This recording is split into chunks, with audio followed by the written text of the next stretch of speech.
the internet. These were all technologies that changed the world in an incredibly profound way. I believe artificial intelligence is going to be the next wave of that, where machines can help make decisions and do mundane tasks that today humans are required to do, but they can do them better, faster, and cheaper. Ladies and gentlemen, welcome to a very, very, very special edition of the Money Mondays. Over the last 81 weeks, we've been the top 10 business podcasts in the world, and we've never, ever, ever done the podcast outside of an RV motorhome. However, because of our guest today, I've decided I'm going to break the rules and come here to the Zeta Global Live event. There's over 1,000 chief marketing officers that are right outside this booth right now, and 15,000 CMOs and brand executives watching live online, all because of this gentleman right here. Now, as you guys know, these podcasts are typically 40 minutes because the average workout is 45 minutes. The average commute to work is 45 minutes. This episode, we're going to keep it short, between 25 and 30 minutes for your listening pleasure, because we got to get this gentleman back out there on the stage. There's amazing speakers here: Simone Biles, Shaquille O'Neal, Michael Milken, Deepak Chopra, the CEOs of Pepsi, Yahoo, Google. There's just so much going on, so much action right outside of this booth. So I'm going to I really want this to happen. A quick 2-minute bio. So David, we can get straight to the money. Well, first of all, Dan, thanks. I'm obviously a big fan of your stuff and watch it, and we appreciate your being here to lead one of our panels. It's very exciting. Yes, we have over 1,400 people in person, over 15,000 online, although I think it's more to do with Shaq and Simone and Milken and Deepak than me. Fortunately, I was able to convince them to come. But, you know, for us at Zeta, this is all about thought leadership and, you know, where is the market going? And, you know, right now the market is all about artificial intelligence, and that, quite frankly, at Zeta, we're an artificial intelligence company. Personally, I'm a serial entrepreneur. I became an entrepreneur for the same reason many of us did. I came out of school in 1990 and I couldn't get a job. So when I came out of school, it was sort of the Great Recession of 1990. I thought I was going to be an investment banker. Sure. You know, Goldman and Morgan Stanley didn't agree. And I ended up founding a wireless company shortly thereafter because I thought wireless was going to sort of change the world. I have founded 7 companies to date, taken 2 public, sold 4, and I'm chairman of another one. Wow. So what is Zeta Global? So Zeta Global is a marketing automation platform that uses data and artificial intelligence to help very large enterprises create, maintain, and monetize customers at a substantially lower cost by using our software and our data than they could without it. So when you think, Dan, of the promise of artificial intelligence, right, you've got one side of the trade is cost savings for enterprises. The other side of the trade is revenue growth. Zeta's AI is purpose-built to do both. We're able to help large enterprises massively lower their costs to create and maintain customers, while simultaneously, for every dollar that is invested from a marketing perspective using the Zeta marketing platform, we return an average of $5 to $7. Oh my gosh. To our clients. Wow. Yeah, it's been exciting. I think it's one of the reasons we're growing so rapidly right now. So back in the days, almost 20 years ago, April of 2005 is when I first went public. I was a kid. I was 23 years old. I did it for 4 years, and I always said, you know what, I'm never going to do that again, mostly because of the paperwork, the headaches, the 10Qs and 8Ks and every letter you can imagine. Yes, and a lot of letters. A lot of letters, and a lot of CEOs and CFOs and auditors of auditors and auditors. You have a very large public company, approaching almost $1 billion in revenue. Talk us through why decide to go public, and what's the plan for Zeta Global? Well, I joke. I took my last company public in 2004, and I sort of joked I would never do that. Exactly. You know, for Zeta, we went public for a whole host of reasons. I would say the most important of which was we had a challenge with people knowing our brand. Sort of the joke was Zeta who? Oh my gosh. We would walk into RFPs, we would walk into processes, and nobody would know who we were. So we embarked on this sort of journey to go from Zeta who to why Zeta. Right. And as a part of why Zeta, we thought going from being a larger private company to a public company was a really important component of that maturation. The other big thing was Zeta Live, right? And my long-term goal is to get to must-have Zeta. So instead of just saying, why do we need your product? I want us ultimately to be boardroom conversation around why is Zeta not in our tech stack? We need Zeta. And that's really what we're on the journey to. It's harder as a tech company to do that as a private company than it is as a public company. Even though, as you know, as a public company, there's a tremendous amount of reporting requirements, a lot of accountants, a lot of lawyers. But that also gives the credibility to the organization that you've been through that process and you've dealt with all that. So it's a bit of a double-edged sword. So with having so many clients, hundreds of millions of dollars of revenue, building this brand year after year, why spend months and months on this, a live event that takes months of headache and pulling your hair out to organize, to put on a show for literally, 1,400 CMOs and executives? That's a lot of work. Yeah, it is, and you know because you do more shows than anybody, right? You're the best at this. I don't recommend it. No, I mean, listen, it continues to be this sort of evolution of the Zeta brand. And when you have, multiple Fortune 500 CMOs presenting, when you have multiple CEOs presenting, when you have people like Shaquille O'Neal and Michael Milken and Simone Biles and Deepak Chopra and others, Tiffany Haddish, who align their brands with yours, it really helps us along that journey of moving from from Zeta Who to why Zeta. In fact, what we're seeing is our pipeline from a new customer's perspective is at an all-time high. And the RFPs we're getting asked to participate in are at all-time highs. I mean, blowing records. A lot of that is because of the brand evolution. This event, which is the premier technology event in New York City every year. Yeah, it's crazy this year, is really a big part of that brand evolution. So yes, it is a lot of work. I would go so far as to say it is a bit of a pain in the ass. But the truth of the matter is, for us, the return on investment is exponential. For sure. We close one deal out of this. It can be 10 times what we spent on the entire event. And we often are closing many, many times that. Anything times one is one. You understood my point. Totally. But after this, you go from 8 a.m. to 5 p.m. with 15,000 people watching it live online. You decided to rent out an entire freaking naval ship, the USS Intrepid, and bring the largest human on the planet, the largest personality, who to me is like a superhero, Shaquille O'Neal. Yes. Talk us through, why do you rent out a naval ship? Well, we rented out the Intrepid aircraft carrier because we thought it would be cool. It is cool. And honestly, confirms. But to get the type of people we want from a decision maker perspective, you need to be able to first and foremost provide experiences they wouldn't normally get, which, by the way, is hard. Because these people normally get whatever they want. And two, the group has to feel curated. They have to feel like they're in the right place with the right people at the right time. And that's how you create brand awareness, and people start saying, wow, I want to work with these guys. And that's why you do this. It's why you rent an aircraft carrier. It's why you convince Shaq and Simone and Milken and Deepak to come. And it's just been, it's been a journey. We started this is only our fourth. Oh, really? And we're blowing out of this place. I know. We're already talking about we're going to have to double the size again for next year. And it's, we had to turn away, unfortunately, large numbers of people who wanted to attend just because we didn't have the room.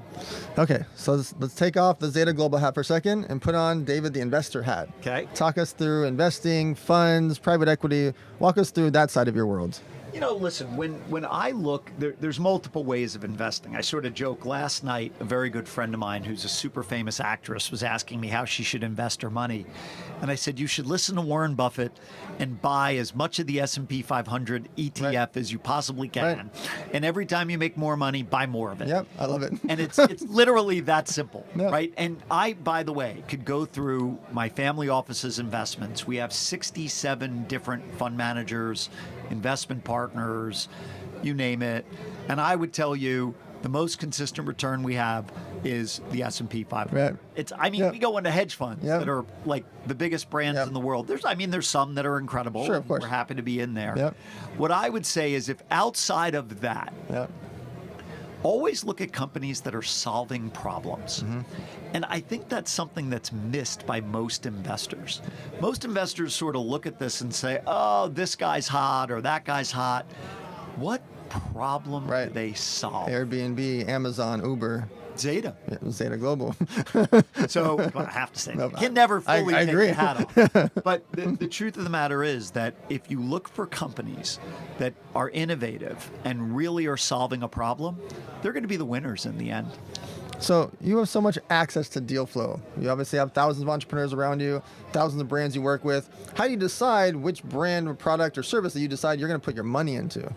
It's a really good question. We sort of break my world into a number of different components. Obviously, Zeta Global being the most important, and I focus the most on that. I'm then chairman of an investment fund called Cavis Investment Corp, which today really focuses on doing early stage fund of funds. Got it. We don't really do a lot of direct stuff. Now, the beauty of that is if you get to the point where you can get into some of these very hot early stage funds, what happens is they get allocation into the next few rounds, and they can't do it. They can't fulfill it. They're not big enough. Right. So then they do what's called setting up SPVs, and we try to get into as many funds as we can, so we can look at as many SPVs. You're like, hello, we got it. Yeah. And by the way, we've done very well with that. And then our family office, which is called Excalibur, that's mostly dealing with public fund managers, whether it's hedge funds or it's managers of individual portfolios or it's very large positions in the S&P 500. Interestingly enough, I have very little to do with that. I spend most of my time focused on running Zeta, and a separate team makes most of those decisions for me. Got it. What about real estate? Do you like real estate? I love real estate, but you'd have to talk to my buddy, Tariq El Moussa, who's standing right over there. He's book signing right now. He's book signing literally right over there. What I would say is I don't know enough about real estate personally to invest into individual assets. What I do love are investing into funds that have an investment thesis around real estate. I'm seeing a pattern. Yeah. Fund to fund. And years ago, we started investing into management teams that owned large numbers of residential apartments and rented them out for very meaningful cash flow return. It's been great. We invest with Blackstone, which is a large investment vehicle. We're in all of their real estate funds. We're in their infrastructure funds. So I'm not the guy to talk about what piece of real estate you should buy and manage. But other than that, and by the way, I'm a humongous fan of real estate as an asset class, and as they say, location. Yes. So once you're in California, we're gonna do a long form episode. I know you got to go, so I want to go to the last section, and when I get you back in California, I'm going to bring the motorhome over to you. Well, remember, I'm only in California very rarely. Yes. Just for that 2 days, that'd be perfect for me. Great. So. The last section is on charity. Why do you think it's important for, let's say, the 1,400 CMOs here? Why do you think it's important for their brands to have some sort of charity philanthropic for their brand? Yeah. Well, they're not all CMOs. There's a lot of CMOs, a lot of executives too. But, to me, what I can tell you is, first of all, we have a thing called Zeta Cares. I love it. Which is literally our entire charitable ecosystem at Zeta, where we don't just donate meaningful money, we donate large amounts of time. Nice. Yep. And we do multiple days a year where we go pack lunches, or we help with food drives, or we're fixing up parks, or we're going to, we do a lot with a number of they don't call it. I'm trying to remember the new word for it. Like we used to call them soup kitchens. Yep. You know, I Yep. don't think you Perfect. call them that anymore. But They should. That's a good name. yeah, well, that's what they used to call them. I'm old, so that's what we used to call them. You did something with Michael Blackson, right? You did something with his orphanage. Yeah, so Michael Blackson has started a school in Africa that my foundation built the entire computer center, donated every component of it, because I believe if we don't help kids who are at a disadvantage with technology, they're going to raise the next generation to be disadvantaged as well. So at our foundation, which is the David and Kristen Steinberg Foundation, we're very, very focused on disadvantaged youth. Feeding, there are tens of thousands of kids in this country who don't get breakfast. Right. They have to pay for school lunch that they can't afford. Yep. We have a big program around feeding kids every day. Very, very focused on what the Milken Institute is doing around education and healthcare, and we've been very involved there. So I would say that our foundation takes up a meaningful part of my thought process. I love it. And it's something I spend a lot of time with my 3 older children. I have Isabel, Amelia, and Carter are my 3 older kids. And they really, I'm trying to get them involved, and they're very interested in the charitable component of my life. So that actually leads me to the one question I ask on every single episode. So 100 years from now, with modern technology and science, hopefully you got bionic arms and bionic legs. It's time. Hopefully we don't. Hopefully we have organic arms. Organic, all of that. Regrow, but keep going. At that time, it's finally time for David to pass away. He's 162 years old. Okay. What percentage? Hopefully you amass billions of dollars over the years and you help billions of people with your charities. What percentage does that go to those children? Yeah, it's a good question. I don't honestly know. What I would say is, like many people in my position, I put 30% of my total adjusted gross income on average into my foundation every year. Wow. That's the taxable allowable amount, but it's meaningful. For sure. So I tend to do that. We have a sizable series of trusts that roll to the foundation. Yep. Some they roll over 10, 15, 20 years, and it's something that I'm very, very invested in. I can't say what percentage of whatever I amass I'm going to be giving to charity, just because at this point I'm still too young to have really thought about that. No one's ever answered the same, ever, not once. Yeah, I don't know. It's been fascinating. Shaquille O'Neal, when you interview him, ask him. I'm not going to ask him that today. We have a bunch of questions we've already gone through in the prep work. He loves saying, he's like, I'm rich. My kids aren't rich. He's like, I'm rich. You need 3 degrees to get money from me. That's what he likes to do. There's a lot of people who feel that way. Final question. What is the future? Why do you have AI so integrated into this event? Why is AI important?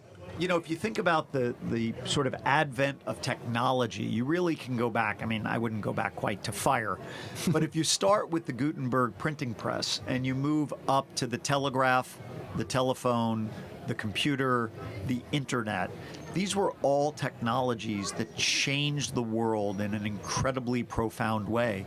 I believe artificial intelligence is going to be the next wave of that, where machines can help make decisions and do mundane tasks that today humans are required to do, but they can do them better, faster, and cheaper. For sure. In a way that they can process and synthesize information into intelligence in a way that no system has ever been able to. So as that embeds itself into every single component of our lives, it's going to change the way we function as a species. And we firmly believe that it's the next wave of technology. Well, I can feel it in the room. I can feel it the way you integrate into this event with all these brand executives. Thank you for being here. So everyone watching, check out David A. Steinberg across Instagram. Check out Zeta Global if you have a big brand or you work with someone, maybe your dad, mom, uncle, grandfather has a big brand. Check out zetaglobal.com. Work with their company. They're a publicly traded company. I appreciate you for being here. I know you got to go start interviewing Shaquille O'Neal and all these fun guests, but I appreciate it, and we'll see you soon. Dan, I love your show, and I think you're the best. Thank you.